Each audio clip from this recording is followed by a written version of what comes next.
मैं ही गरीब क्यों? गौतम बुद्ध की प्रेरक कहानी।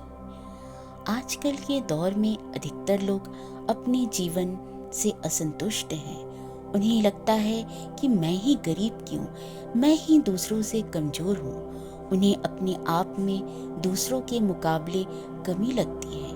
वे इसका दोष भगवान को देते हैं, उन्हें अपनी स्थिति का कारण ठहराते हैं।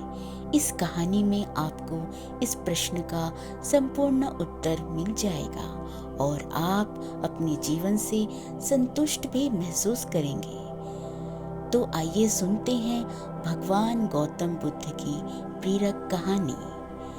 बहुत समय पहले की बात है। एक गांव में धर्म उपदेश देने के लिए लगे हुए शिविर में भगवान गौतम बुद्ध पहुंचे। गांव के लोग अपनी अपनी समस्याएं लेकर उनके पास जाते और उनसे समाधान प्राप्त कर नई ऊर्जा के साथ वापस लौटते। गांव के बाहर एक गरीब राह में बैठा बुद्ध के पास आते जाते लोगों को निहारता रहता। उसने क्या देखा? दुखी चेहरा लिए भारी कदमों से लोग भगवान गौतम बुद्ध के शिविर में जाते और नई ऊर्जा के साथ चेहरे पर खुशी व आनंद लिए वापस लौटते। गरीब ने सोचा, क्यों ना मैं भी भगवान के पास अपनी समस्या लेकर जाऊं। यह सोचकर हिम्मत करके वह भी शिविर की ओर चल देता है। शिविर में एक एक कर क्रमबद्ध तरीके से व्यक्ति को प्रवेश मिलता है, इसलिए वह भी अपनी बारी की प्रतीक्षा करने लगा। जो कुछ उसने रास्ते में देखा, अब यहाँ उसे साक्षात देखने को मिल रहा है। लोग एक एक कर अपनी समस्याएं बता रहे थे। भगवान गौतम बुद्ध चुपचाप शांति से सबकी समस्या सुनते और जवाब देते। उसकी भी बारी आई। उसने भगवान गौतम बुद्ध को प्रणाम किया और बोला, भगवान, मैं ही गरीब क्यों? भगवान गौतम बुद्ध मुस्कुराए और बोले, तुमने कभी किसी को दिया ही नहीं, इसलिए गरीब हो।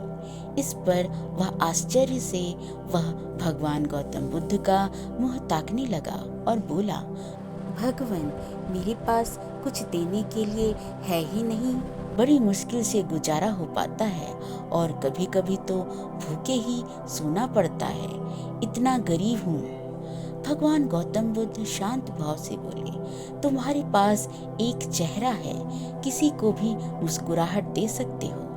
तुम्हारे पास मुंह है, किसी को भी प्रशंसा भरे कुछ शब्द दे सकते हो। जो हाथ तुम्हारे पास है, किसी की भी मदद कर सकते हो। दरअसल जिसके पास ये तीन चीजें हैं, वह भला कैसे गरीब हो सकता है? गरीबी का भाव मन में होता है। मन से यह भ्रम निकाल दो। लोगों को देते जाओ, गरीबी अपने आप ही दूर हो जाएगी। यह बातें सुनकर उस गरीब का चेहरा दमक उठा। उसे अपने प्रश्न का उत्तर मिल चुका है। अब उसके मन से गरीबी का भाव दूर हो गया। इस शिक्षा को जीवन में उतारकर कुछ ही दिनों में उसका जीवन भी खुशियों से भर गया। दोस्तों, इस कहानी से हमें जीवन की यह सीख मिलती है कि मंदिर में भी लोग जाते हैं तो कुछ ना कुछ मांगते रहते हैं और जीवन भर घुट घुट कर रो रो कर समय बिता देते हैं। वे ईश्वर की कृपाओं को कभी कम समझे ही नहीं, जीवन की महत्वता को कभी जाना ही नहीं। इस पर कबीरदास जी ने बहुत बेहतरीन दोहे कहे हैं। आइए पढ़ते हैं और समझते हैं। सबके पल्ले लाल हैं सभी साहूकार, गांठ खोल परखा नहीं या विधि रहा कंगाल। यानी सभी के पास ज्ञान है, जो कि ईश्वर की अनमोल देन है, जिसे हम कभी जानने समझने की कोशिश ही नहीं की, इसलिए हम सुख का आनंद नहीं ले पाते। मित्रों, मनुष्य जीवन एक अनमोल अवसर है और विधाता की असीम कृपा का तोहफा है। हमारा सर्वप्रथम यह कर्तव्य होता है कि हम उस परम परमेश्वर की इनायतों को समझें, ईश्वर की कृपा को जानने की कोशिश करें। और इसका सबसे आसान तरीका है खुद को समझना।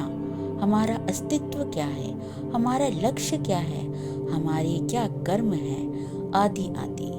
उपरोक्त सभी बातों को पढ़कर आज हम यह पूर्णतया समझ चुके हैं कि हमारे पास ईश्वर की दी हुई वो अनमोल तोहफे हैं जिनसे आज मानव नई नई उपलब्धियों को पा रहा है, असीम ऊंचाइयों को छू रहा है। बस जरूरत है तो सही मार्गदर्शन की, जो कि आज से मैं इन बातों को अपने जीवन में उतारने की कोशिश करती है। दोस्तों, आपको भी बस यही करना है कि पहला, हर रोज अपनी एक कमी को दूर करो, चाहे वह आपका गुस्सा हो या फिर नकारात्मक सोच। दूसरा, जब भी कुछ सोचो तो अच्छा सोचो। तीसरा, अगर कुछ करने का सोचा है तो तब तक उसके पीछे लगे रहो जब तक कि वह काम हो नहीं जाता।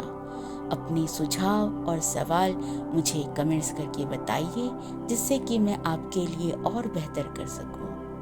दोस्तों, नई नई प्रेरक बातें आपसे साझा करने की प्रेरणा मुझे आपसे ही मिलती है, बस आपके एक लाइक और शेयर करने से।